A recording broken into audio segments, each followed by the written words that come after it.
Hello, welcome to my class. Today I'm going to say about portfolio management and IT applications. So, moving to portfolio management. What is portfolio management? Portfolio management is a process which facilitates determining the right investment mix, that is deploying limited resources to maximize business performance, and which is a key management challenge. Portfolio management എന്ന് പറയുന്നത് ഒരു പ്രൊജക്റ്റിന് ഒരു കറക്റ്റായിട്ടുള്ള investment mix എങ്ങനെയായിരിക്കണം, എന്ത് limited റിസോഴ്സസാണ് നമുക്കുള്ളത്, അതിൽ എന്തൊക്കെ നമ്മൾ ഇംപ്ലിമെൻറ്റ് ചെയ്താലാണ് മാക്സിമം ബിസിനസ് പെർഫോമൻസ് നമുക്ക് അച്ചീവ് ചെയ്യാൻ സാധിക്കുക. ഈ രീതിയിൽ ഇൻവെസ്റ്റ്മെൻറ്റ് മിക്സിനെ പ്ലാൻ ചെയ്യുന്ന പ്രോസസ്സാണ് പോർട്ട്ഫോളിയോ മാനേജ്മെൻറ്റ് എന്ന് പറയുന്നത്. സോ ഒരു ക്യാപിറ്റൽ ഇൻവെസ്റ്റ്മെൻറ്റ് എങ്ങനെ വേണം, നമ്മുടെ ഒരു പെർട്ടിക്കുലർ പ്രൊജക്റ്റ് ഒരു ബിസിനസ്സിൽ സ്റ്റാർട്ടാകുകയാണെങ്കിൽ എങ്ങനെ വേണം ക്യാപിറ്റൽ ഇൻവെസ്റ്റ്മെൻറ്റ്, സോ അത് മാനേജ് ചെയ്യുക എന്നുള്ളത് പോർട്ട്ഫോളിയോയുടെ മെയിൻ ഒബ്ജക്റ്റീവ് എന്ന് പറയുന്നത്.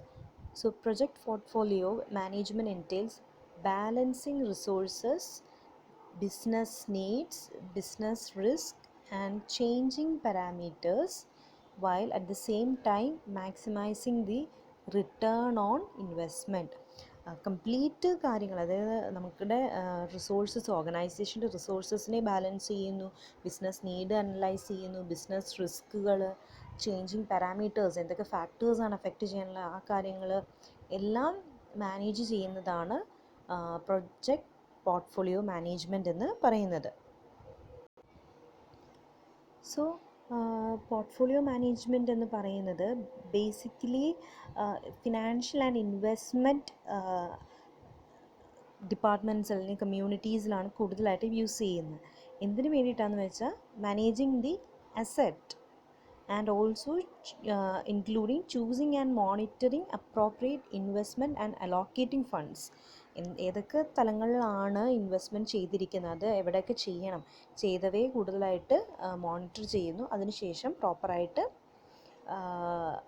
ഫണ്ട് അലോക്കേറ്റ് ചെയ്യുകയാണ് പോർട്ട്ഫോളിയോ മാനേജ്മെൻറ്റ് കൊണ്ട് ഉദ്ദേശിക്കുന്നത്. So portfolio management as an expression of the alignment of the corporate and IT strategic plans, viewing the portfolio as a suite of complementary investment that collectively provide the best possible allocation of resources to meet the business need of the corporation. So it is particularly focusing on the investment area and the allocation of fund of the organization, and the overall management things are done under portfolio management. So portfolio management applications integrate all project related informations within a single web based enterprise solution.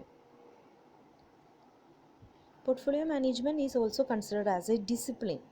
So it is used to ensure that a correct mix of investment activity which initiated group and fund, and also they are managed properly. So the technology assets are categorized as an investment portfolio are following, like investment bundling, uh, prioritization, evaluation, decision insight and support, balancing the timing, current needs and future requirements of the business. So achieving the high level objective necessities of a variety of interrelated steps. So the steps included in or the activities included in portfolio management are, or the portfolio management objectives of the organization are: grouping, investment focus, governance, cost control and efficiency. So these points are included as the portfolio management objectives. So grouping means the plans and the strategies are combined. Investment focus means how the investment should be done within the organization, and also particular performance is monitoring daily basis. Governance means the process of making IT investment decisions. About cost control, which means what are the factors which are affecting the cost or restricting the cost in the organization.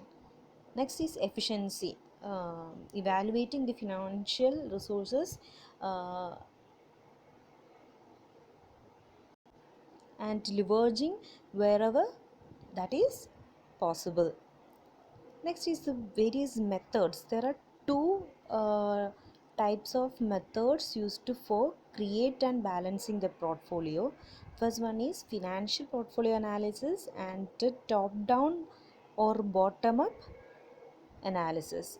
What is financial portfolio analysis? Which means മെയിനായിട്ടും ഇതിൽ പ്രൊജക്റ്റിനെ അതിൻ്റെ ആക്ടിവിറ്റീസിനെ balance ചെയ്യുക. അതായത് ഏതൊക്കെ കാറ്റഗറീസാണ്, strategies ഏതൊക്കെയാണ്, അതിൻ്റെ objectives, maintenance, research and development, complete കാര്യങ്ങളുടെയും ഈവൻ റിസ്ക് ടേക്ക് ചെയ്യുന്നത് വരെയുള്ള കാര്യങ്ങൾ എല്ലാം ബാലൻസ് ചെയ്ത് അതിൽ നിന്നും ഇൻവെസ്റ്റ്മെൻറ്റ്സ് ഇറക്കുന്നതാണ് ഫിനാൻഷ്യൽ പോർട്ട്ഫോളിയോ അനാലിസിസ് എന്ന് പറയുന്നത്. സോ ത്രൂ ഔട്ട് എല്ലാ കാര്യങ്ങളും ഒരു കമ്മിറ്റി കൂടി ഏറ്റവും ലീസ്റ്റ് റിസ്ക് ആയിട്ടുള്ളവ ചൂസ് ചെയ്ത് മാർക്കറ്റിൽ ഇംപ്ലിമെൻറ്റ് ചെയ്യുന്നതാണ് ഫിനാൻഷ്യൽ പോർട്ട്ഫോളിയോ അനാലിസിസ് എന്ന് പറയുന്നത്. ഇനി about top down or bottom up analysis, companies either apply the big picture of top down thinking or how dual project or business unit objectives provide benefit in bottom up planning. Top to down ആയിട്ട് വേണോ growth വരാനായിട്ട്, അതോ bottom up planning ആണോ ചെയ്യുന്നതെന്ന് വെച്ചിട്ടുണ്ടെങ്കിൽ ഈ രണ്ട് ഓപ്ഷനും അവർ പ്രോപ്പറായിട്ട് ഡിസ്കഷന് വെച്ച് അതിന് ശേഷം ഒരു ടെസ്റ്റ് റിപ്പോർട്ടൊക്കെ നടത്തിയതിന് ശേഷമായിരിക്കും ഏത് വേണമെന്നുള്ള കാര്യം അവർ ചൂസ് ചെയ്യുക. സോ ഇതിൻ്റെ ഏറ്റവും ബെറ്റർ ആയിട്ടുള്ള വേ എന്ന് വെച്ചിട്ടുണ്ടെങ്കിൽ രണ്ടും കമ്പൈൻ ചെയ്തിട്ടുള്ളതായിരിക്കും ഏറ്റവും ഡിസൈർഡ് സൊല്യൂഷൻ എന്ന് പറയുന്നത്. നെക്സ്റ്റ് ഈസ് പോർട്ട്ഫോളിയോ മാനേജ്മെൻറ്റ് കൂടുതൽ ബെനിഫിറ്റ് ആക്കണമെങ്കിൽ, ഓർഗനൈസേഷനിൽ പോസിബിൾ ആക്കണമെങ്കിൽ കുറച്ച് കീ ബെനിഫിറ്റ് നമ്മൾ ഇതിൽ നിന്നും ലഭിക്കുന്നുണ്ട്. Insight into schedule or the budget variances, return on investment calculations, increased resource utilization, extrapolating financial benefits of a project interventions and results, discontinued project or corrective measures as necessary. ഈ following കാര്യങ്ങളെല്ലാം തന്നെ നമുക്ക് കൂടുതൽ ശ്രദ്ധിക്കുകയാണെങ്കിൽ ബെനിഫിഷ്യലായിട്ട് organisation ലഭിക്കുന്നതാണ്. ഒപ്പം expression of value of that particular business terms നമുക്ക് കൂടുതലായിട്ട് ഐഡൻറ്റിഫൈ ചെയ്യാനായിട്ട് സാധിക്കും. So portfolio management four technology organisation which will offer IT management and also some symmetry with business objectives like project selection approach based on data, cost, budget and other objective criterias. Next, what are the portfolio management requirement? Portfolio management എന്തിനു വേണ്ടിയിട്ടാണ്? പ്രോപ്പറായിട്ട് ഒരു ഓർഗനൈസേഷനിൽ investment എങ്ങനെ ചെയ്യണമെന്നുള്ള കാര്യം plan ചെയ്യാനും investment നടത്താനും വേണ്ടിയിട്ട്, പോസിബിൾ ആകുന്ന രീതിയിൽ റിട്ടേൺ ഓഫ് ഇൻവെസ്റ്റ്മെൻറ്റ് എത്ര വരും നമുക്ക് മെഷർ ചെയ്യാനും അതിന് റിലേറ്റ് ചെയ്യുന്ന ഫീച്ചേഴ്സും ഫങ്ഷൻസും പ്ലാനിങ്ങും ഡിസിഷൻ മേക്കിങ്ങും ഒക്കെയാണ് പോർട്ട്ഫോളിയോ മാനേജ്മെൻറ്റ് എന്ന് പറയുന്നത്. സോ അതിൻ്റെ റിക്വയർമെൻറ്റ് സൈഡിലോട്ട് നോക്കുമ്പോൾ നമുക്ക് 4 ഫങ്ഷണൽ ഏരിയയിലാണ് അത് യൂസ്ഫുൾ ആകുന്നത്. Budget and financial management, business planning and portfolio management, project and resource management, collaboration and knowledge management. So അതിൽ ഫസ്റ്റ് വൺ നമുക്ക് എടുത്ത് നോക്കാം. Budget and financial management. ഇവിടെ പോർട്ട്ഫോളിയോ മാനേജ്മെൻറ്റിൻ്റെ ഒരു ഫങ്ഷൻ എന്ന് പറയുന്നത് എക്സിസ്റ്റിംഗ് ആയിട്ടുള്ള financial and ERP enterprise resource planning ആപ്ലിക്കേഷൻസിനെ ഇൻ്റഗ്രേറ്റ് ചെയ്യുന്നു. എന്തിനു വേണ്ടിയിട്ടെന്ന് വെച്ചിട്ടുണ്ടെങ്കിൽ ഓർഗനൈസേഷനിലുള്ള റിയൽ ടൈം പ്രൊജക്റ്റ് ബേസ്ഡ് ബഡ്ജറ്റും ഫിനാൻഷ്യൽ മാനേജ്മെൻറ്റ് കേപ്പബിലിറ്റീസും പ്രോപ്പറായിട്ട് പ്രൊവൈഡ് ചെയ്യാൻ വേണ്ടിയിട്ടാണ്. So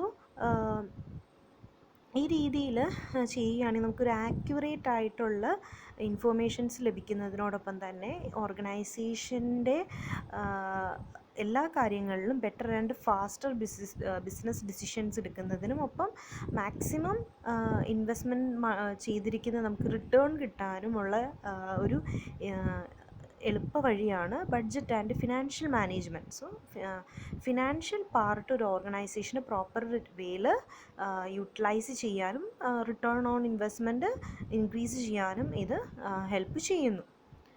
next is business planning and portfolio management.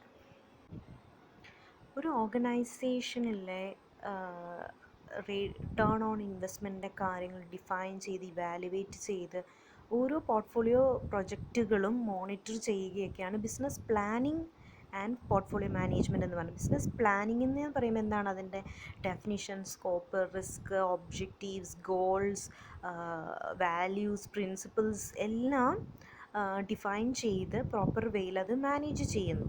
So മെയിനായിട്ടുള്ളൊരു aim എന്നാന്ന് വെച്ചിട്ടുണ്ടെങ്കിൽ പ്രോപ്പർ വേയിൽ മാനേജ് ചെയ്യുകയാണെങ്കിൽ കോർപ്പറേറ്റ് ഒബ്ജക്റ്റീവ്സ് എല്ലാം തന്നെ നമുക്ക് ഏറ്റവും നല്ല രീതിയിൽ ബെറ്റർ വേയിൽ അക്കംപ്ലിഷ് ചെയ്യാൻ പറ്റുന്നതിനോടൊപ്പം തന്നെ ഓരോ പ്രൊജക്റ്റ് പോർട്ട്ഫോളിയോസും മോണിറ്റർ ചെയ്ത് നമ്മളുടെ പ്ലാൻ ചെയ്ത പ്രകാരമാണ് പോകുന്നത് എന്നുള്ള കാര്യം പ്രോപ്പർ വേയിൽ നോക്കാനായിട്ട് പറ്റും. So what all are the benefit of business planning in portfolio management, which select the most important project which is useful for the organization, establishing the right definitions, project monitoring the performances, realign the project, cancel low priority and falling projects quickly. So next is project and resource management component.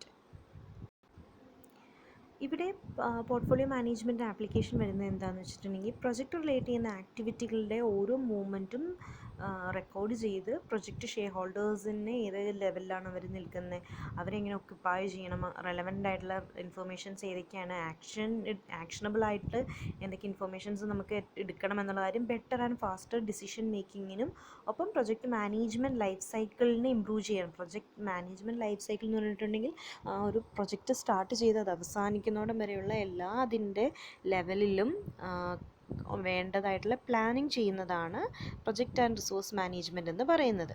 So here the benefit of portfolio management is managing the project plans to objectives, communicating and monitoring the work, identify and resolve problems, manage dependencies, assign the right people to the right project, fully utilize FTEs and reduce contractor cost, leverage resource talent across, and also take advantage of resources in lower cost geographies. And also resource management എന്ന് പറയുമ്പോൾ initiative management like എങ്ങനെ വേണം എന്നുള്ള കാര്യങ്ങൾ, അതിൻ്റെ view points, view initiative project, സെറ്റപ്പിംഗ്, track initiative, then monitoring, ആ പാർട്ടും അതോടൊപ്പം തന്നെ റിസ്ക് ആൻഡ് ഇഷ്യൂ മാനേജ്മെൻറ്റ്, ഏതെങ്കിലും റിസ്ക് ആൻഡ് ഇഷ്യൂസ് അഫക്റ്റ് ചെയ്യുന്നുണ്ടോ, അതിൻ്റെ സ്റ്റാറ്റസ് എങ്ങനെയാണ്, അതിനെ ഐഡൻറ്റിഫൈ ചെയ്യുക. ദെൻ റിസോഴ്സ് മാനേജ്മെൻറ്റ്, ഹൈറാർക്കിൽ സ്കിൽ പ്രൊഫൈൽസ് ഒക്കെ റിസോഴ്സിന് ആവശ്യമായിട്ടുള്ള ഡിഫൈൻ ചെയ്യുക, പ്രോപ്പറായിട്ട് റിസോഴ്സസ് അലോക്കേറ്റ് ചെയ്ത റിസോഴ്സസിനെ മോണിറ്റർ ചെയ്യുക, ടൈം ആൻഡ് എക്സ്പെൻസസ് ഒക്കെ എങ്ങനെ വേണമെന്നുള്ള കാര്യം പ്ലാൻ ചെയ്ത് അത് പ്രോപ്പർ വേയിൽ റെക്കോർഡ് ചെയ്ത് എക്സ്പെൻസസിനൊക്കെ കൺട്രോൾ ചെയ്യാനൊക്കെ അങ്ങനത്തെ ഒരുപാട് കാര്യങ്ങളായിരിക്കും project and resource management connecting to portfolio മാനേജ്മെൻറ്റിൽ ഉണ്ടായിരിക്കുക. Next one is collaboration and knowledge management. So portfolio, process, budget, project, resource, external, അങ്ങനെ ഒരുപാട് പ്രോസസ്സിങ് ഓർഗനൈസേഷൻ നടക്കുന്നുണ്ട്. അവയെല്ലാം പോർട്ട്ഫോളിയോ മാനേജ്മെൻറ്റ് സോഫ്റ്റ്വെയറിൽ അവൈലബിൾ ആയിരിക്കണം. സോ അതുവഴി ഓർഗനൈസേഷൻ്റെ ഇൻറ്റേർണൽ ആൻഡ് എക്സ്റ്റേണൽ പ്രൊജക്റ്റ് ടീംസിനെ ഒരു യൂസർ ഇൻ്റർഫേസ് വെച്ച് പെട്ടെന്ന് ഐഡൻറ്റിഫൈ ചെയ്യാനും അത് പെട്ടെന്ന് എല്ലാ കാര്യങ്ങളും ചെയ്ത് മുന്നോട്ട് പോകാനുമായിട്ട് ഹെൽപ്ഫുൾ ആകുകയാണ് ഈ കൊളാബറേഷൻ ആൻഡ് നോളജ് മാനേജ്മെൻറ്റ് കൊണ്ട് വേണ്ടത്. So benefit behind this is to establish a single source for all project related information and also empowering project teams with relevant and actionable information. At last, collaborating the seamless across geographics and business partners. So the basic functionality required to deliver the benefit of portfolio management is there should be some customized home pages, knowledge sharing facilities, then comprehensive reporting like PowerPoint charts or lab reports, standard reports, then security administration, giving password composition, exportable login, audit log, etc. Next is design and implementation of portfolio management. How we will design the portfolio management, then what is the step behind the implementation stage of portfolio management. The benefits expected from the implementation of the PM, which means ഡിസൈനിങ്ങിനേക്ക് മുമ്പായിട്ട് നമുക്ക് implementation ചെയ്യുമ്പോൾ എന്ത് ബെനിഫിറ്റാണ് കിട്ടുക എന്ന് നോക്കാം. എങ്കിൽ മാത്രമല്ല അത് ഡിസൈൻ ചെയ്തിട്ട് കാര്യമുള്ളൂ. So the benefit of from the implementation of portfolio management are maximize the value of IT investments by minimizing the risk, improving the communication, encouraging business leaders to think about teamwork, then allow planners to schedule resources more efficiently, reducing the number of redundant projects. അതായത് എല്ലാ രീതിയിൽ നോക്കുമ്പോൾ ഒരു പ്രോപ്പറായിട്ടുള്ള ഒരു portfolio management എന്ന് പറയുന്നത് use ചെയ്യുകയാണെങ്കിൽ even vendors, consulting companies, academic, they are also helping the companies to develop their own methodologies. നോക്കുകയാണെങ്കിൽ ഓർഗനൈസേഷനെ എല്ലാ രീതിയിലും ഇൻ്റഗ്രേറ്റ് ചെയ്യുന്നത് വഴി ബെനിഫിറ്റ് മാത്രമായിരിക്കും ഉണ്ടായിരിക്കുക. So what is the key steps in creating and managing the IT investment portfolio management? First one is assemble. The first step of creating portfolio management is assemble, which means project inventory. After that, evaluate, identifying the project that matches the strategic objectives of organization. In third step, prioritize, which means score and categorizing the projects which are we identified in the first stage. Next is review, actively managing the portfolio within the organization. So നമുക്ക് first one എന്താണെന്ന് നോക്കാം. എന്താണ് project inventory എന്ന് പറയുന്നത്?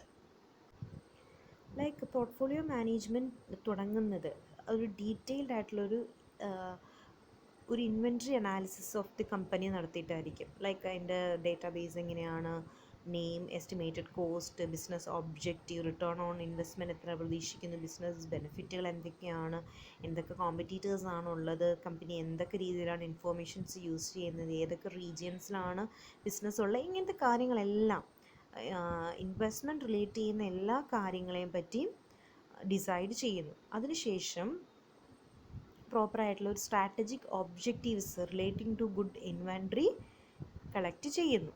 In second step, this is considered as a logical starting point. ഇവിടെയാണ് ഒരു product strategy build ചെയ്യുന്നത്. Market എങ്ങനെയായിരിക്കണം, കസ്റ്റമേഴ്സ് എങ്ങനെ, നമ്മുടെ പ്രൊഡക്റ്റ് എങ്ങനെയുള്ള സ്ട്രാറ്റജിയാണ് നമ്മൾ സെലക്ട് ചെയ്യുക, കസ്റ്റമേഴ്സിനെ അപ്രോച്ച് ചെയ്യുന്നതിന്, കോമ്പറ്റീറ്റീവ് അനാലിസിസ് എങ്ങനെ നടത്തണം എന്നുള്ള കാര്യങ്ങളെക്കുറിച്ചൊക്കെ തീരുമാനിക്കുന്നു. അതോടൊപ്പം തന്നെ ഓരോ ബിസിനസ് യൂണിറ്റിലും എങ്ങനെയാണ് ലിസ്റ്റ് ഓഫ് പ്രൊജക്റ്റ് ചൂസ് ചെയ്യുക, അതിൻ്റെ പ്ലാനിങ് സ്റ്റേജ് എങ്ങനെയാണ്, അതിനെങ്ങനെ സപ്പോർട്ട് ചെയ്തൊരു ഗുഡ് ബിസിനസ്സായിട്ട് കൺവേർട്ട് ചെയ്യും, കോസ്റ്റിനെ എസ്റ്റിമേറ്റ് ചെയ്തിരിക്കുന്നത് കാണിക്കുക, റിട്ടേൺ ഓൺ ഇൻവെസ്റ്റ്മെൻറ്റും ബിസിനസ് ബെനിഫിറ്റും റിസ്ക് അസസ്മെൻറ്റും, അങ്ങനെ എല്ലാ കാര്യങ്ങളും ഇവാലുവേറ്റ് ചെയ്യുകയാണ്. നമ്മൾ സെലക്ട് ചെയ്ത് വെച്ചിരിക്കുന്ന കൊള്ളാമോ, അല്ലെങ്കിൽ ഏതെങ്കിലും രീതിയിലുള്ള മോഡിഫിക്കേഷൻ്റെ കാര്യമുണ്ടോ എന്നുള്ള കാര്യങ്ങളും ഒക്കെ ഐഡൻറ്റിഫൈ ചെയ്യുന്നു. അതിനുശേഷം നമ്മൾ നമ്മുടെ സീനിയർ എക്സിക്യൂട്ടീവ്സിൻ്റെ അടുത്ത് ഗവേണൻസ് സ്ട്രക്ചർ ലഭിക്കുന്നതിന് വേണ്ടി സീനിയേഴ്സ് എക്സിക്യൂട്ടീവ്സിനെ മീറ്റ് ചെയ്ത് ഈ പർട്ടിക്കുലർ പ്രപ്പോസലിന് റിവ്യൂ ചെയ്യുന്നു. ഇനി വീക്കായിട്ടുള്ള ഏതെങ്കിലും സ്ട്രക്ചർ നമ്മൾക്ക് ഉണ്ടെങ്കിൽ അത് നമുക്ക് റിജക്റ്റ് ചെയ്ത് പ്രോപ്പറായിട്ടുള്ള വേയിൽ അതിന് വേറൊരു കൺവേർഷൻ ആവശ്യമുണ്ടെങ്കിൽ അത് ചെയ്യാൻ വേണ്ടിയിട്ട് സീനിയർ എക്സിക്യൂട്ടീവ്സിൻ്റെ അടുത്ത് വെരിഫൈ ചെയ്യാൻ വേണ്ടി കൊടുക്കുന്നത്. അതിന് ശേഷമാണ് നമുക്ക് ഫണ്ട് അലോട്ട് ചെയ്ത് ലഭിക്കുക. After evaluating the project, companies will still have more than they can have actually fund. Here basically നടക്കുക എന്താണെന്ന് വെച്ചിട്ടുണ്ടെങ്കിൽ ആ ഇവാലുവേഷൻ സ്റ്റേജിന് ശേഷം പർട്ടിക്കുലർ പ്രൊജക്റ്റിന് വേണ്ട ഫണ്ട് ഏറ്റവും കൂടുതൽ കമ്പനിയുടെ ഒബ്ജക്റ്റീവ്സുമായിട്ട് യോജിച്ച് നിൽക്കുന്ന സ്ട്രാറ്റജീസുമായിട്ട് യോജിച്ച് നിൽക്കുന്ന പ്രൊജക്റ്റുകൾക്ക് ഫണ്ട് അലോക്കേറ്റ് ചെയ്ത് കൊടുക്കുന്നു. സോ പർട്ടിക്കുലർ വേയിൽ ആ കമ്പനിയെ സംബന്ധിച്ചിടത്തോളം അതുമായിട്ട് മുന്നോട്ട് പോയിട്ടുണ്ടെങ്കിൽ ബെനിഫിറ്റ് ഉണ്ട് എന്ന് തോന്നുകയാണെങ്കിൽ അടുത്ത സ്റ്റേജിലോട്ട് ഫങ്ഷണൽ മാനേജേഴ്സിൻ്റെ അടുത്ത് ഫണ്ട് കിട്ടിയതോടൊപ്പം തന്നെ അവരുടെ ഈ ആക്ടിവിറ്റീസ് സ്റ്റാർട്ട് ചെയ്യാൻ വേണ്ടിയിട്ട് ഇത് കൊടുക്കുന്നു. The last stage review, actively managing the portfolio. Function managers അത് പ്രോപ്പറായിട്ട് ചെയ്ത് കഴിഞ്ഞിട്ടുണ്ടെങ്കിൽ അതിനെന്ത് ചെയ്യണം, നമ്മൾ മോണിറ്റർ ചെയ്യണം. So monitoring project portfolio regularly means project that have run off the rail can be causing problems related to the objectives of the organization. So അതിൻ്റെ status എങ്ങനെയാണ്, ഇൻഫർമേഷൻസ് എങ്ങനെയൊക്കെ പോകുന്നുണ്ട്, പ്രോപ്പർ വെരിഫൈ ഒക്കെ ചെയ്യാനൊക്കെ ആയിട്ട് ഫ്രീക്വൻറ്റ് ഇൻ്റർവെൽസിൽ അത് check ചെയ്യുന്നു. എങ്കിൽ മാത്രമാണ് ഇനിയും മുന്നോട്ടുള്ള ഡിസിഷനിൽ നമുക്ക് ഒരു പിറ്റ്ഫോൾസും ഉണ്ടാകാതെ മുന്നോട്ട് പോയി ഓവർകം ചെയ്ത് പോകാനായിട്ട് പറ്റത്തുള്ളൂ. Next one is portfolio management methods. The basic steps four implementation. നമ്മൾ നേരത്തെ ഡിസൈൻ ചെയ്യുന്ന കാര്യം പറഞ്ഞു. ഇനി ഇംപ്ലിമെൻറ്റേഷൻ സ്റ്റേജിലോട്ട് വരുമ്പോൾ എന്താണ് ചെയ്യുക?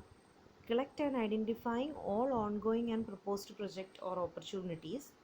Next, out of the list, compliant, identifying and evaluating the opportunities which meet the strategic requirement of the company. Then prioritize as per the score and categorize the project or opportunities. And at last, reviewing the project or opportunities for adoption, plan and monitor their implementation. So the first one, collecting information. ഇവിടെ ഈ സ്റ്റെപ്പിൽ relevant ആയിട്ടുള്ള informations, പ്രൊജക്റ്റിന് relate ചെയ്യുന്ന എല്ലാ ഇൻഫർമേഷൻസും collect ചെയ്യണം. അതിനുശേഷം അപ്പോൾ maximum informations പ്രൊജക്റ്റിന് അല്ലെങ്കിൽ ഓപ്പർച്യൂണിറ്റീസിന് ചൂസ് ചെയ്യാനുള്ള കാര്യങ്ങൾ സെലക്ട് ചെയ്ത് പ്ലാൻ ചെയ്ത കാര്യങ്ങൾ പ്രോപ്പർ വേയിൽ ഇംപ്ലിമെൻറ്റ് ചെയ്യുകയാണ് ചെയ്യുന്നത്. അതിനുവേണ്ടി എന്ത് ചെയ്യുമെന്ന് വെച്ചിട്ടുണ്ടെങ്കിൽ റിക്വയർഡ് ആയിട്ടുള്ള റിസോഴ്സസ് പ്രോപ്പർ വേയിൽ യൂസ് ചെയ്ത് ആ സെലക്ട് ചെയ്ത് വെച്ചിരുന്ന പ്രൊജക്റ്റിനെ കംപ്ലീറ്റ് ചെയ്യാനുള്ള ഇൻഫർമേഷൻസ് കളക്ട് ചെയ്യുന്നു. അത് രണ്ട് രീതിയിലായിരിക്കും ചെയ്യുന്നത്. സെൻട്രൽ റിപ്പോസിറ്ററിയും കൺവെൻഷണൽ പ്രൊസീജിയേഴ്സും. ഫസ്റ്റ് വൺ സെൻട്രൽ റിപ്പോസിറ്ററി വെച്ച് എന്താണെന്ന് വെച്ചിട്ടുണ്ടെങ്കിൽ സിസ്റ്റത്തിൽ അല്ലെങ്കിൽ ഡേറ്റാ ബേസിൽ കളക്ട് ചെയ്യുന്നത് ഒരു ഫോമാറ്റ് ജനറേറ്റ് ചെയ്ത് അതിൽ എൻട്രി ചെയ്തായിരിക്കും പോവുക. കൺവെൻഷണൽ പ്രൊസീജിയേഴ്സിലെന്ന് വെച്ചിട്ടുണ്ടെങ്കിൽ അതൊരു പ്രോജക്റ്റ് മാനേജ്മെൻറ്റിൻ്റെ ഭാഗമായിട്ട് ഡേറ്റ എൻട്രി ചെയ്യുന്നത് ഓരോ പ്രൊജക്റ്റിനും ഓരോ രീതിയിലായിരിക്കും ഡേറ്റ എൻട്രി ചെയ്ത് അതൊരു കോമൺ ഡേറ്റാ ബേസിലോട്ടായിരിക്കും എന്നിട്ടത് സേവ് ചെയ്ത് പോവുക. ഇനി next is evaluate for strategic compliance, which means ഒരു പർട്ടിക്കുലർ ഈ സ്റ്റേജിൽ ഒരു സ്റ്റാർട്ടിംഗ് പോയിൻ്റ് ആണ്. അതായത് നമ്മൾ ക്രിയേറ്റ് വെച്ചിരിക്കുന്ന പ്രൊഡക്റ്റ് സ്ട്രാറ്റജി എന്താണ്, അത് പ്രോപ്പർ വേയിൽ എല്ലാ എലമെൻസിനെയും കൺസിഡർ ചെയ്തുകൊണ്ട് അത് മുന്നോട്ട് പോകുമോ എന്നുള്ള കാര്യം ഐഡൻറ്റിഫൈ ചെയ്യുന്നതിനോടൊപ്പം തന്നെ ഒരു key performance indicator KPI, key performance ഇൻഡിക്കേറ്ററിന് ആവശ്യമായിട്ടുള്ള ഒരു സ്ട്രാറ്റജി ഡെവലപ്പ് ചെയ്ത് അത് ഇവാലുവേറ്റ് ചെയ്യുകയാണ് ഇവിടെ ചെയ്യുന്നത്. അത് രണ്ട് രീതിയിലാണ് ആ ഇവാലുവേഷൻ പ്രോസസ്സ് നടത്തുക. ടാക്റ്റിക്കൽ ഇവാലുവേഷനും ഫിനാൻഷ്യൽ ഇവാലുവേഷനും. അപ്പോൾ ടാക്റ്റിക്കൽ ഇവാലുവേഷനിൽ പ്രൊഡക്റ്റ് ഇന്നോവേഷൻ സ്ട്രാറ്റജീസിനെയൊക്കെ ഇംപ്ലിമെൻറ്റ് ചെയ്യാനായിട്ട് നടക്കുമോ എന്നുള്ള കാര്യമാണ് ഇവാലുവേറ്റ് ചെയ്യുക. ഇൻ ഫിനാൻഷ്യൽ ഇവാലുവേഷൻ പല രീതിയിലുള്ള ഫിനാൻഷ്യൽ മെത്തേഡ്സ് അതിനു വേണ്ടി യൂസ് ചെയ്യും. നെറ്റ് പ്രസൻറ്റ് വാല്യൂ മെത്തേഡ്, പിന്നെ IRR മെത്തേഡ്, റേഷ്യോ അനാലിസിസ്, അങ്ങനെ ഇഷ്ടംപോലെ ഫിനാൻഷ്യൽ ക്വസ്റ്റ്യൻസിനെ ആൻസർ ചെയ്യാൻ പറ്റുന്ന രീതിയിലുള്ള മെത്തഡോളജീസ് നമുക്ക് ചൂസ് ചെയ്തുകൊണ്ട് ഡിഫറെൻറ്റ് മെത്തേഡ്സ് യൂസ് ചെയ്തുകൊണ്ട് നമുക്ക് ഇവാലുവേഷൻ നടത്താവുന്നതാണ്. Next is prioritising and balancing. So the third major area of portfolio management is the development and selection of the project portfolio. So here the questions to ask here is which project should be selected, how does the project relate to the entire portfolio, and how can the project mix be optimized. So several things need to be considered. So establishing a process which will help optimize the portfolio, not just the individual projects. Establish portfolio decision meeting to make decisions. അതായത് ഒരു individual പ്രൊജക്റ്റിന് വേണ്ടിയിട്ടല്ല, നമ്മൾ plan ചെയ്ത് വെച്ചിരിക്കുന്ന portfolio management include ചെയ്യുന്ന എല്ലാ എലമെൻസിനെയും cover up ചെയ്യുന്ന രീതിയിൽ നടക്കുമോ, എല്ലാ കാര്യങ്ങളും ഇംപ്ലിമെൻ്റ് ആകുമോ എന്നാണ് ചെക്ക് ചെയ്യേണ്ടത്. സോ ഒരു പോർട്ട്ഫോളിയോ ബാലൻസ് ചെയ്തുകൊണ്ട് പോകണമെങ്കിൽ, അതായത് ഒരു പ്രൊജക്റ്റ് റിലേറ്റ് ചെയ്യുന്ന അതിൻ്റെ എത്ര നമ്പർ ഓഫ് പാരാമീറ്റേഴ്സ് ഉണ്ടോ അവയെല്ലാം അച്ചീവ് ചെയ്ത് ഒരു ലോങ് ടേം പ്രൊജക്റ്റാണ് നമ്മൾ ഫോക്കസ് ചെയ്യുന്നത് അല്ലേ. സോ അതിന് ഹൈ റിസ്ക് കാണും, വേരിയസ് മാർക്കറ്റ് കാണും, ടെക്നോളജീസും പ്രൊഡക്റ്റ് കാറ്റഗറീസും പ്രൊഡക്റ്റ് ടൈപ്സും ഒക്കെ കാണും. സോ അവിടെയെല്ലാം ഡിഫറൻസസിനെ എങ്ങനെ നമുക്ക് ബാലൻസ് ചെയ്യാൻ പറ്റും, അതിനു വേണ്ടി യൂസ് ചെയ്യുന്ന മെത്തേഡ്സ് ആണ് scoring model, bubble diagram, pie ചാർട്ടൊക്കെ യൂസ് ചെയ്ത് നമുക്കതിനെ പ്രോപ്പർ വേയിൽ റെക്കോർഡ് ചെയ്യുന്നതിനോടൊപ്പം തന്നെ പെട്ടെന്ന് നമുക്കത് അണ്ടർസ്റ്റാൻഡ് ചെയ്യാനായിട്ട് സാധിക്കുകയും ചെയ്യും. So here balancing means it is very important that the right number of projects are picked. Most companies have too many projects underway for a limited resources available. Limited resources ഉള്ളെങ്കിൽ ചില കമ്പനികൾക്ക് ഒരുപാട് പ്രൊജക്റ്റുകൾ കാണും. So അങ്ങനെ വരുമ്പോൾ ആവശ്യമില്ലാത്തവയെ പെട്ടെന്ന് തന്നെ stop ചെയ്ത് ഏറ്റവും ലീഡിങ് ആയിട്ടുള്ള പ്രൊജക്റ്റുകളെ മുന്നോട്ട് കൊണ്ടുപോകാനായിട്ട് നോക്കണം. എങ്കിൽ മാത്രമാണ് അത് സക്സസ് ആവത്തുള്ളൂ. അപ്പോൾ നമുക്ക് അതിന് വേണ്ടിയിട്ട് റിസോഴ്സ് ലിമിറ്റ് എങ്ങനെയാണ് എന്നുള്ള കാര്യം വാല്യൂ ചെയ്ത് നോക്കണം. ബബിൾ ഡയഗ്രം യൂസ് ചെയ്തുകൊണ്ട് നമുക്ക് പെട്ടെന്ന് നമ്മുടെ പ്രൊജക്റ്റിൻ്റെ ഒരു പൊസിഷനിങ് നമുക്ക് ഐഡൻറ്റിഫൈ ചെയ്യാനായിട്ട് പറ്റും. അതുപോലെ തന്നെ resource capacity analysis, which means it will determine the resource demand, then prioritizing the projects and adding the resources required for our organization for all the projects. Next is the fourth step is analysis and project adoption.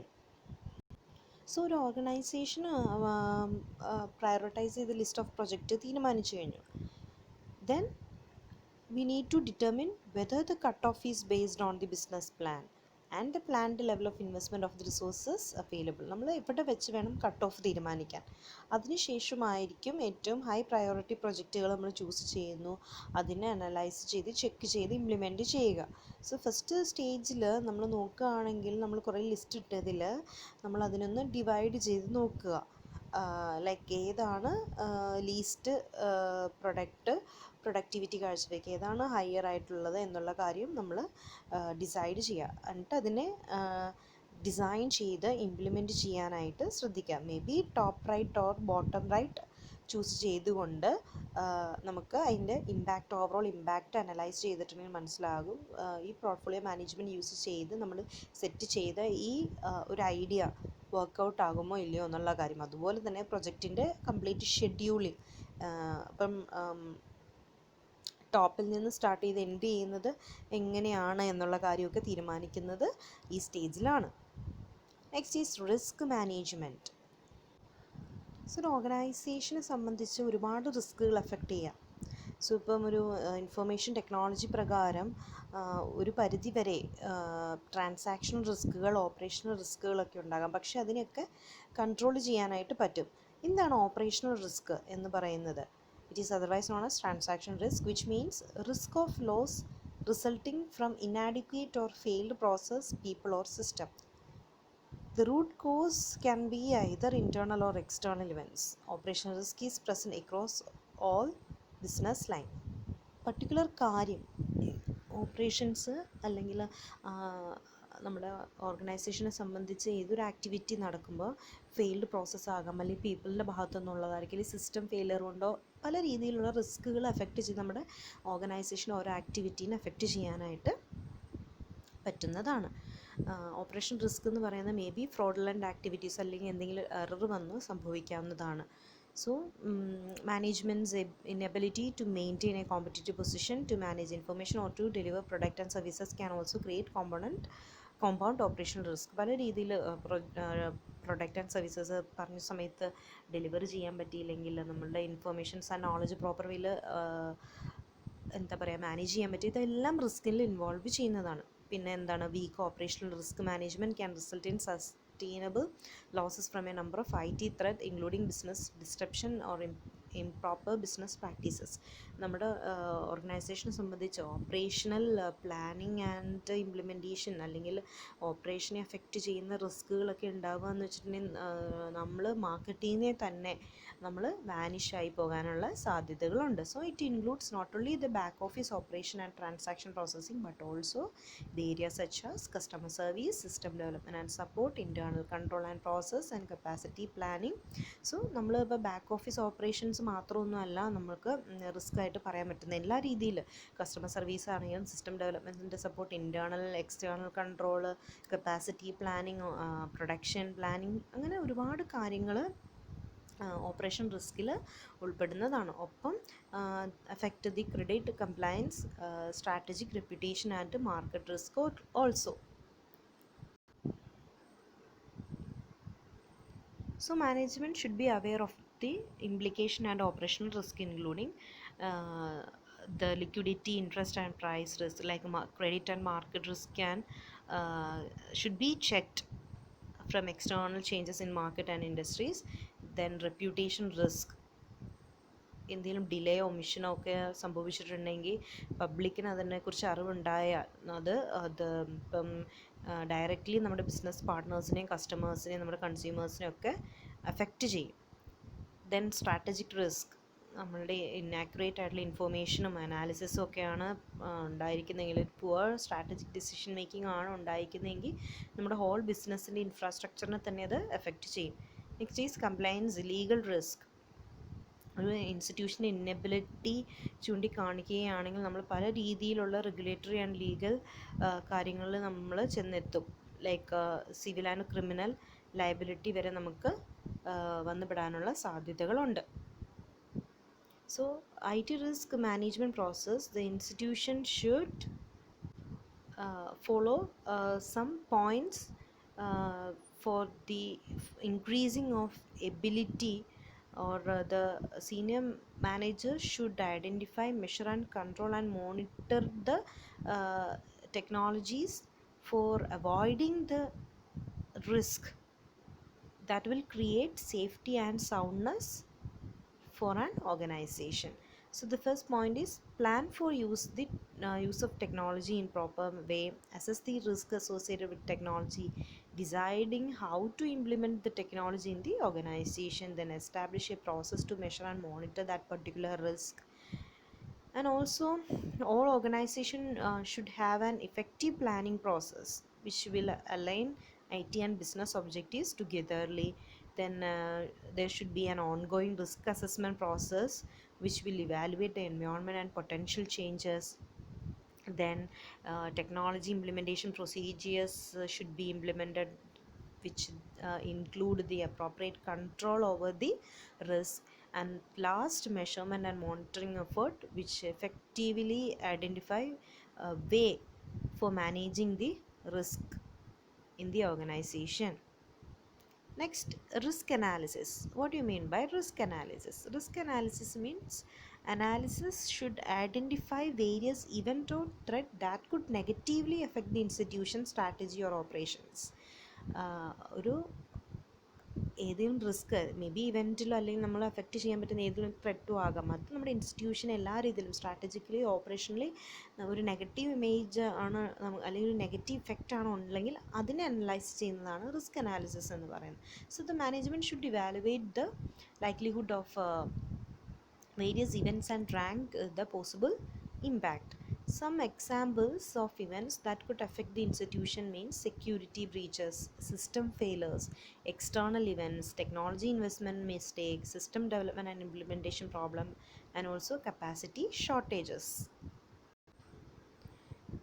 So നമുക്കറിയാം പല രീതിയിലുള്ള റിസ്കുകൾ വന്നുപെടും. അതൊക്കെയാണ് ഈ പറഞ്ഞത്, സെക്യൂരിറ്റീനെ break ചെയ്യുക, like നമ്മൾ save ചെയ്ത് വെച്ചിരിക്കുന്ന അല്ലെങ്കിൽ സെക്യൂർഡ് ആക്കി വെച്ചിരിക്കുന്ന ഡേറ്റാസൊക്കെ നമ്മുടെ കയ്യിൽ നിന്ന് പോവുക, സിസ്റ്റം ഫെയിലർ, എക്സ്റ്റേണൽ ഇവൻറ്റ്സ് വന്ന് പെടുക, അങ്ങനെ ഒരുപാട് പ്രശ്നങ്ങൾ വരും. ഇപ്പം അറിയാം, കോൾ സെൻറ്ററിൽ റെക്കോർഡ് ചെയ്ത് വെച്ചിരിക്കുന്ന ഡേറ്റകൾ അൺനെസസറി ആയിട്ട് എന്തെങ്കിലും ഒരു ബ്രേക്കേജ് വന്ന് പുറത്ത് പോവുക, അങ്ങനത്തെ ഒരുപാട് കാര്യങ്ങളെല്ലാം ഒരു ഓർഗനൈസേഷനെ സംബന്ധിച്ച് പല രീതിയിലുള്ള ത്രെട്ടുകൾ വന്ന് എഫക്റ്റ് ചെയ്യാൻ സാധ്യതകളുണ്ട്. സോ ആ റിസ്കുകൾ എന്തൊക്കെയാണെന്ന് ഐഡൻറ്റിഫൈ ചെയ്യുന്നതാണ് റിസ്ക് അനാലിസിസ് എന്ന് പറയുന്നത്.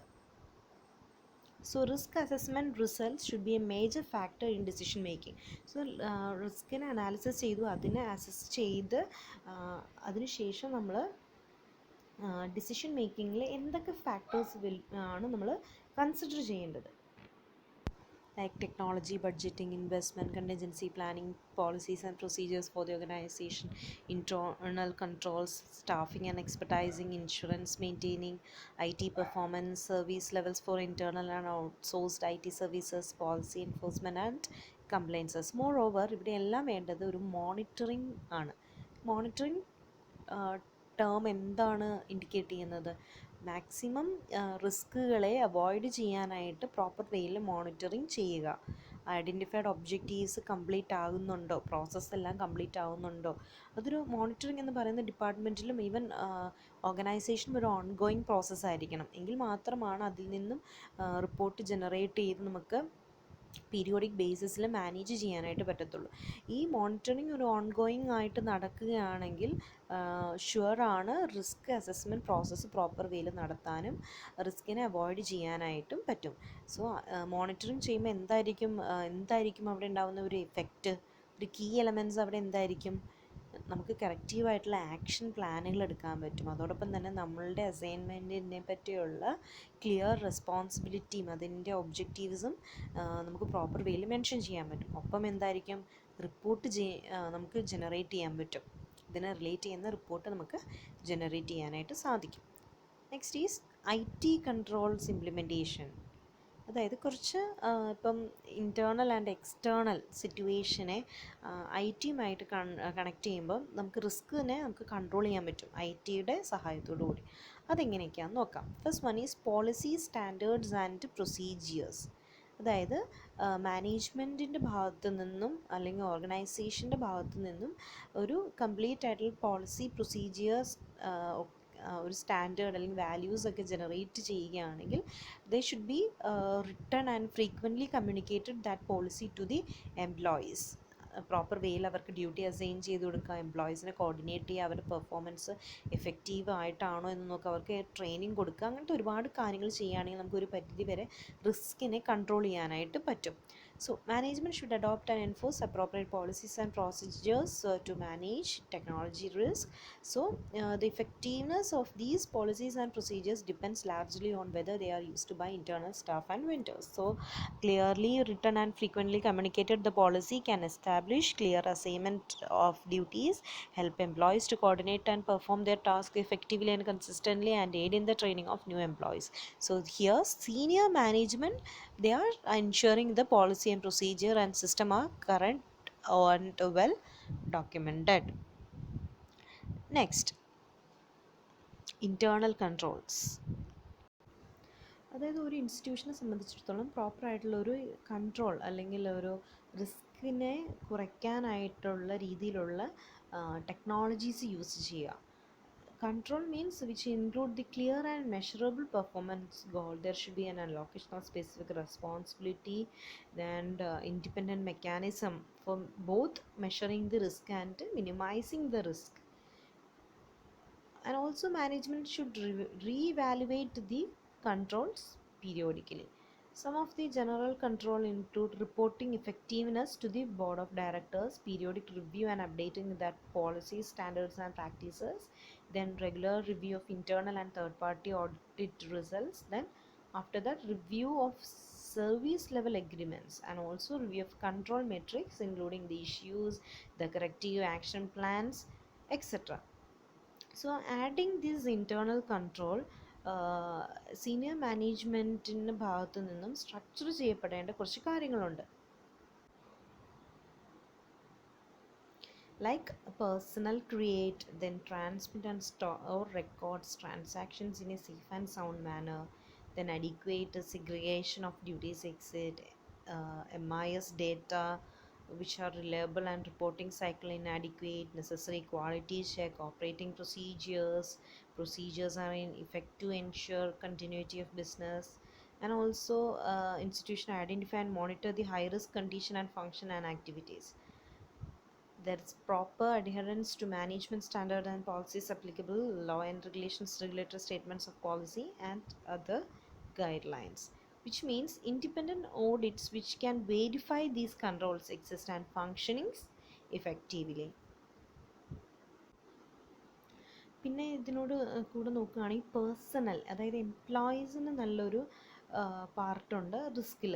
ലൈക്ക് ഓർഗനൈസേഷനെ സംബന്ധിച്ചിടത്തോളം സ്റ്റാഫ് എന്ന് പറയുന്ന ഒരു അപ്രോപ്രിയേറ്റ് ബാക്ക്ഗ്രൗണ്ടാണ്. സോ നമ്മൾ എംപ്ലോയീസിനെ സ്ക്രീൻ ചെയ്യണം, ലൈക്ക് അവരുടെ ആക്ഷൻസിനെ നമ്മൾ കൺട്രോൾ ചെയ്യണം. അവർക്ക് ഡിഫറെൻറ്റ് ക്യാരക്ടറിസ്റ്റിക്സ് ഉള്ളവരായിരിക്കും, ഡിഫറെൻറ്റ് ബാക്ക്ഗ്രൗണ്ട് എന്നുള്ളവരായിരിക്കും. സോ പ്രോപ്പർലി അവരുടെ ബാക്ക്ഗ്രൗണ്ട് ചെക്ക് ചെയ്യുക, അവരുടെ experience, academic, then professional and all records relating to their profile, then confirmation of identity, like from government issued identification, അതായത് ID കാർഡുകളൊക്കെ ചോദിക്കുക. ആ രീതിയിൽ നമ്മൾ ഓർഗനൈസേഷൻ എംപ്ലോയീസിനെയൊക്കെ ചെക്ക് ചെയ്തിട്ട് വേണം അവരെ entry ചെയ്യിക്കാനായിട്ട്. Then after that we can provide insurance to avoid risk. Like insurance പ്രോഗ്രാമുകളൊക്കെ establish ചെയ്യുക. മാനേജ്മെൻറ്റ് അവർ ലോസ് എന്തെങ്കിലും ഉണ്ടായാൽ അതിനനുസരിച്ച് കവർ ചെയ്യുന്ന രീതിയിലുള്ള ഇൻഷുറൻസ് ഒക്കെ അവൈലബിൾ ആക്കുക. ഇപ്പോൾ എന്തെങ്കിലും കോസ്റ്റിന് പുറമെയുള്ള ഇൻഷുറൻസ് ആകും, പല രീതിയിലുള്ള ഇൻഷുറൻസ് പ്രോഗ്രാംസുകളുണ്ട്. ഒരു ഇൻസ്റ്റിറ്റ്യൂഷനെ സംബന്ധിച്ച് റിസ്ക് വന്ന് എഫക്റ്റ് ചെയ്യുകയാണ്, ഇപ്പോൾ എന്തെങ്കിലും ആക്സിഡൻറ്റ് ഉണ്ടാവണമെങ്കിൽ അതിന് ഇൻഷുറൻസ് ഉണ്ട്, ഒരു പ്രൊജക്റ്റ് കിട്ടിയില്ലെങ്കിൽ അതിനുള്ളൊരു ഇൻഷുറൻസ് ഉണ്ട്. സോ കണ്ടീഷൻ ബേസിൽ ഇൻഷുറൻസസൊക്കെ അതിൻ്റെ കവറേജിൻ്റെ അതിൻ്റെ പ്രൊസീജിയേഴ്സൊക്കെ കംപ്ലീറ്റ് ചെയ്യുക. Next, disaster management. Disaster management can be defined as the organization and management of resources and responsibility for dealing with the humanitarian aspects of emergencies, in particular preparedness, response, and recovery in order to lessen the impact of disaster.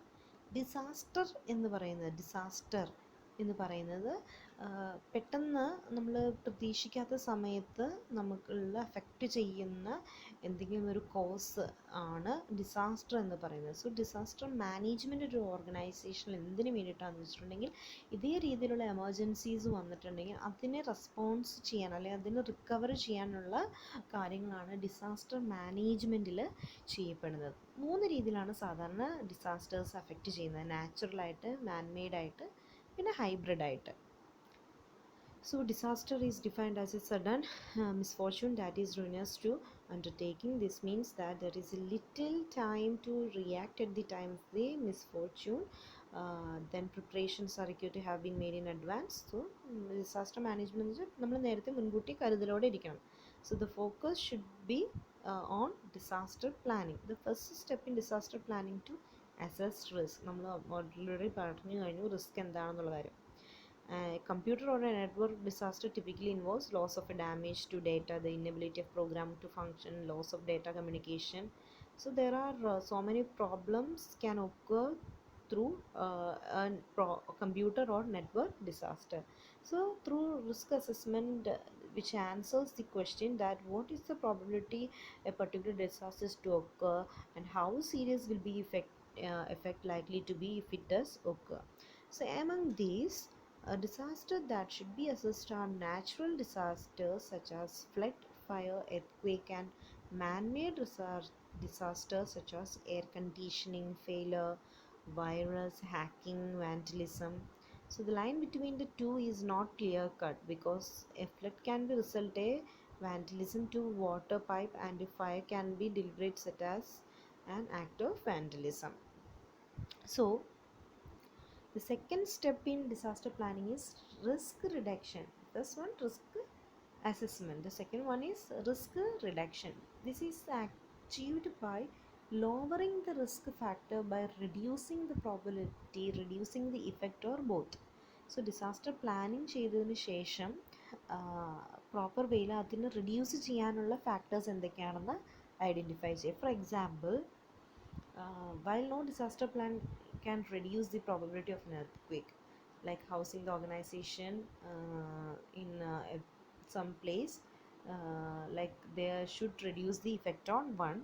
Placing a computer room which there is no overhead pipe reduces the probability of flooding. നമുക്ക് മുൻകൂട്ടി എന്തെങ്കിലും flood ഒക്കെ ഉണ്ടായാൽ അതിന് മുൻകൂട്ടി കുറച്ച് decisions എടുത്ത് അതിനെ വരുന്ന സമയത്ത് നമുക്ക് എങ്ങനെ സെക്യൂർഡ് ആകാം എന്നുള്ള കാര്യത്തിൽ നമുക്ക് ഡിസൈഡ് ചെയ്യാനായിട്ട് പറ്റും. The third step in disaster planning is mark the resources. Like disaster planning needs resources, but it within the means of most organization. A small task force of staff members given time to read the literature and contact other organizations that have done disaster planning can develop a disaster plan in week or months. Like നമുക്ക് ഒരു ഓർഗനൈസേഷനിൽ നമ്മൾ within the organisation നമ്മൾ ഒരു task പോലെ staff മെമ്പേഴ്സിന് കൊടുക്കുക, അതിന് ശേഷം ബാക്കിയുള്ള ഓർഗനൈസേഷനിലോട്ട് അത് കൊടുത്തിട്ട് ഇന്ന സമയത്തിനുള്ളിൽ നിങ്ങൾ ഡിസാസ്റ്റർ പ്ലാൻ ഉണ്ടാക്കിക്കോളൂ എന്നൊക്കെ പറഞ്ഞിട്ടുണ്ടെങ്കിൽ ലൈക്ക് അതുവഴി ഒരു ഔട്ട് ബ്രേക്ക് ഉണ്ടായിട്ടുണ്ടെങ്കിൽ നമുക്ക് ഒരു പരിധി വരെ റിസ്കിനെ കൺട്രോൾ ചെയ്യാൻ പറ്റുന്ന ഒരു ഫാക്ടറാണ് ഏൺ മാർക്ക് റിസോഴ്സസ് എന്ന് പറയുന്നത്. The fourth step in disaster planning is to identify the common disaster plan elements, which means ഒരു പ്രോപ്പർ വേയിൽ ഈസി ഡിസാസ്റ്റർ പ്ലാൻ സെറ്റ് ചെയ്ത് പ്രിവെൻറ്റീവ് മെഷേഴ്സും റെമഡീസും അതിനകത്ത് കൊടുക്കേണ്ടതാണ്. സോ അതിനു വേണ്ടി നമുക്കറിയാം, നമുക്കതിന് സെർവേഴ്സ് യൂസ് ചെയ്യാം. നമുക്കിപ്പം ഒരു സെർവിങ് റൂം ജനറേറ്റ് ചെയ്തിട്ട് നമുക്ക് എന്തെങ്കിലും ഇഷ്യൂസ് ഉണ്ടെങ്കിൽ അതിനകത്ത് കമ്മ്യൂണിക്കേഷൻ ചെയ്ത് അതിപ്പം വാട്ടർ റിലേറ്റ് ചെയ്യുന്ന ആക്ടിവിറ്റീസ് അല്ലെങ്കിൽ വെതർ റിലേറ്റ് ചെയ്യുന്ന ആക്ടിവിറ്റീസ് നമുക്ക് അറിയാൻ പറ്റും ഇല്ലേ. അതിനുള്ള എക്യുപ്മെൻറ്റ്സും അതിനുള്ള ടെക്നോളജിക്കൽ അഡ്വൈസസ് ഒക്കെ നമുക്ക് അപ്പം ലഭിക്കുകയും ചെയ്യുന്നുണ്ട്. ലൈക്ക് ഇപ്പോൾ ഒരു ഓർഗനൈസേഷനെ സംബന്ധിച്ച് എന്തെങ്കിലും ഒരു ഫയറോ ഹീറ്റോ അങ്ങനെ എന്തെങ്കിലുമൊക്കെ ഉണ്ടായാൽ അതിനെ ഡിറ്റക്റ്റ് ചെയ്യാനുള്ള സെൻസേഴ്സൊക്കെ ഫിറ്റ് ചെയ്യുക, വാട്ടറിനെ ഡിറ്റക്റ്റ് ചെയ്യാനുള്ള സെൻസേഴ്സൊക്കെ ഫിറ്റ് ചെയ്യുക. അങ്ങനെയാണെങ്കിൽ എന്തെങ്കിലും പ്രോബ്ലം ഉണ്ടെങ്കിൽ ഒരു അലാമോ അല്ലെങ്കിൽ എന്തെങ്കിലും സിഗ്നലോ നമുക്ക് പ്രൊവൈഡ് ചെയ്ത് കിട്ടും. ഇപ്പം ഒരു പരിധി വരെ ഹീറ്റിനെ കൺട്രോൾ ചെയ്യാനായിട്ട് അറിയാലോ, എല്ലാ ഓർഗനൈസേഷനിലും പ്രോപ്പർ വേയിലായിരിക്കും എയർ കണ്ടീഷനിങ് ചെയ്തിരിക്കുക, റൂം സൈസൊക്കെ പ്രോപ്പർ വേയിലായിരിക്കും. ഇൻ കേസ് അങ്ങനെ എന്തെങ്കിലും ഉണ്ടായാൽ തനിയെ വാട്ടറൊക്കെ വന്ന് വീണ് ഒരുവിധമൊക്കെ പ്രോബ്ലം ഇല്ലാതിരിക്കാനൊക്കെ ആയിട്ട് ഉള്ള സംവിധാനങ്ങളൊക്കെ ഉണ്ട്. പിന്നെ വാട്ടർ ഡാമേജസ് എന്തെങ്കിലും ഉണ്ടായിട്ടുണ്ടെങ്കിൽ അതിനെ കൺട്രോൾ ചെയ്യാനുള്ള രീതിയിലായിരിക്കും കൺസ്ട്രക്ഷൻസ് ഒക്കെ ചെയ്തിരിക്കുക. അങ്ങനത്തെ ഒരുപാട് കാര്യങ്ങളുണ്ട്. Next is network. സോ ഒരു ഓർഗനൈസേഷനെ സംബന്ധിച്ച് ഒരു local area network, wide area network, land van connection അതൊക്കെ ഇങ്ങനെയാണോ? ബിൽഡിങ് ടു ബിൽഡിങ് ആണെങ്കിൽ അവിടെ എന്താണ് ലാനാണ് വാനാണ് യൂസ് ചെയ്യേണ്ടത് എന്നുള്ള കാര്യം ലൈക്ക് ഏറ്റവും നല്ല രീതിയിലുള്ളൊരു നെറ്റ്വർക്ക് കണക്ഷൻ ആയിരിക്കും അവർ സെറ്റ് ചെയ്യുന്നതെങ്കിൽ മാത്രമാണ് പ്രോപ്പർ വേയിൽ കമ്മ്യൂണിക്കേഷൻ നടക്കത്തുള്ളൂ. സോ വയർലെസ് ലാൻ ആയിരിക്കും കൂടുതൽ ഇംപ്ലിമെൻറ്റ് ചെയ്യുക. സോ ഓഫീസ് വർക്കുകളൊക്കെ കൂടുതൽ ക്യാരി ഡൗൺ ചെയ്യാനായിട്ട് ഇത് ഹെൽപ്പ് ചെയ്യുന്നു. Then clients, PC and Macs are the most vulnerable technology in new offices because they can be compromised by staff and patrons who behave unwisely by downloading attachment and bringing software data disk from outside office. Like ഇപ്പോഴും ഓരോ ഓർഗനൈസേഷനിൽ നിങ്ങൾക്കൊക്കെ അറിയായിരിക്കും, work ചെയ്യുമ്പോൾ നമുക്ക് unnecessary ആയിട്ടുള്ള ഡൗൺലോഡിങ്ങും അറ്റാച്ച്മെൻറ്റും ഒക്കെ ഉണ്ടാവാതിരിക്കാനൊക്കെ ആയിട്ടുള്ള രീതിയിലായിരിക്കും അവിടുത്തെ ഓരോ ഫെസിലിറ്റീസും പ്രൊവൈഡ് ചെയ്തിരിക്കുക. വൈറസിനെയൊക്കെ പ്രൊട്ടക്റ്റ് ചെയ്യുക, literally hundreds of new virus are unleashed every week. So അതിനൊക്കെ പ്രൊട്ടക്റ്റ് ചെയ്യുന്ന രീതിയിലായിരിക്കും നമുക്ക് ആ രീതിയിൽ ഇനി നമ്മുടെ ഓഫീസ് ഓർഗനൈസേഷൻ ഡേറ്റകളൊന്നും ഇൻഫർമേഷൻസ് ഒന്നും നഷ്ടപ്പെടാതിരിക്കാനുള്ള റിസ്ക് ഒക്കെ മാനേജ് ചെയ്തുകൊണ്ടുള്ള രീതിയിലുള്ളൊരു ഡിസാസ്റ്റർ പ്ലാനിങ് ആയിരിക്കും set ചെയ്തിട്ടുണ്ടായിരിക്കുക. So communication is of great importance during a disaster. It should be assumed that regular telephone service will be available. There should be a telephone service should be there. The cell phone in the server room should be stored in a wall hang watertight cabinet on the wall adjacent to the entrance door. Then all important telephone numbers should be stored in each cell phone. If a disaster affect more than the office, the cellular service may be swamped with the calls. It is therefore a good idea to instruct the operator in the server room to the use the redial and speaker features of the regular telephone while seeking to get through the cell phone. നമുക്ക് തന്നെ നമ്മുടെ ഫോണിലാണെങ്കിലും emergency കോളിലൊക്കെ പെട്ടെന്ന് വരും അല്ലേ. പിന്നെ നിങ്ങൾ കണ്ടിട്ടുണ്ടോ എന്ന് എനിക്കറിയില്ല, ചില ഫിലിംസിലൊക്കെ ഉണ്ട്. ലൈക്ക് ഇപ്പം ഇപ്പം എയർപോർട്ടിലൊക്കെ എന്തെങ്കിലും ഇഷ്യൂസ് ഉണ്ടെങ്കിൽ, എന്തെങ്കിലും എയർക്രാഫ്റ്റിന് റിലേറ്റ് ചെയ്യുന്ന ഇൻഫർമേഷൻസ് എല്ലാവർക്കും ഒരേ ടൈമിലെത്തും. ആ രീതിയിലായിരിക്കും അത് സെറ്റ് ചെയ്തിട്ടുണ്ടായിരിക്കും. അങ്ങനത്തെ ഒരുപാട് അഡ്വാൻസ്ഡ് ആയിട്ടുള്ള ടെക്നോളജീസ് റിലേറ്റ് ചെയ്യുന്ന രീതിയിൽ ഡിസാസ്റ്റർ പ്ലാനിങ് ചെയ്യുകയും ചെയ്യുന്നുണ്ട്. So, designated manager to support the designated operator who may encounter a situation that overwhelms the he or he should be considered. There should always a designated manager in the office and also available by telephone 24 hours per day, 7 days per week. So there should be one person who is responsible for the disaster management is known as disaster manager. So disaster manager സംബന്ധിച്ചിടത്തോളം he is supporting the designated operator who may encounter a situation. So and also he should be responsible for evacuation of the people when a major causes happen. Next is in other words, it shall pinpoint a problem regardless of where it is. Like insurance coverages ഒക്കെ proper വേയിൽ കൊടുക്കാനായിട്ട് ശ്രദ്ധിക്കുക. ഒരു insurance plan organisation ഫുള്ളായിട്ട്, ഇപ്പോൾ എംപ്ലോയീസിനാണെങ്കിലും കമ്പനിക്കാണെങ്കിലും proper വേയിൽ ഇൻഷുറൻസ് പ്രൊവൈഡ് ചെയ്യുക. The office should carry insurance that includes coverage for it servers, network and clients. In order to make claims it is essential to have an absolutely current inventory of all hardware and software including purchase data and price. A copy of this information should be stored at a remote site. In case of damage that is visible, photographs should be taken promptly after the disaster to substantiate an insurance claim. എല്ലാ രേഖകളും create ചെയ്യാനായിട്ട്, എന്തെങ്കിലും disaster ഉണ്ടായാൽ നമുക്ക് claim ചെയ്യണമെങ്കിൽ അതിനുള്ള രേഖകളൊക്കെ വേണം. അതൊക്കെ പ്രോപ്പർ വേയിൽ ശേഖരിക്കാനായിട്ടുള്ള രീതിയിൽ വേണം ഒരു ഓർഗനൈസേഷനെ സ്ട്രക്ചറിങ് ചെയ്യാനായിട്ട്. Then what all are the portfolio management issues and challenges? They are portfolio management system acceptance, real-time readiness, conformity to override flexibility, system to be for the users, requirement of an application administrator. Making it business management application requires sincere effort by all. Then report grow, then people will blame the system, then mental block, customization of effort increases with time. Next is tools and techniques relating to portfolio management. So large number of vendors portfolio management tools use ചെയ്യുന്നുണ്ട്. അതിൽ portfolio construct ചെയ്തിട്ടുണ്ടെങ്കിൽ അതിനെ പ്രോസസ്സിനെ നടത്തണമെങ്കിൽ നമുക്ക് ആവശ്യമായിട്ടുള്ള അതിൻ്റെ methods choose ചെയ്യണം. So അതിനുവേണ്ടി ധാരാളം ടെക്നിക്കുകൾ അവൈലബിൾ ആയിട്ടുണ്ട്.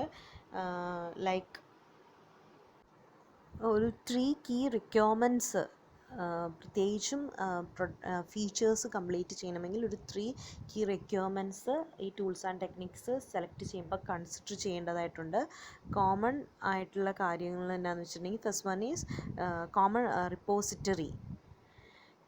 ലൈക്ക് ഓർഗനൈസേഷൻ്റെ IT പോർട്ട്ഫോളിയോ മാനേജ്മെൻറ്റിലോട്ടുള്ള മൂവ്മെൻറ്റ് അത് ആക്യുറേറ്റ് ആണോ എന്ന് ചെക്ക് ചെയ്യണം.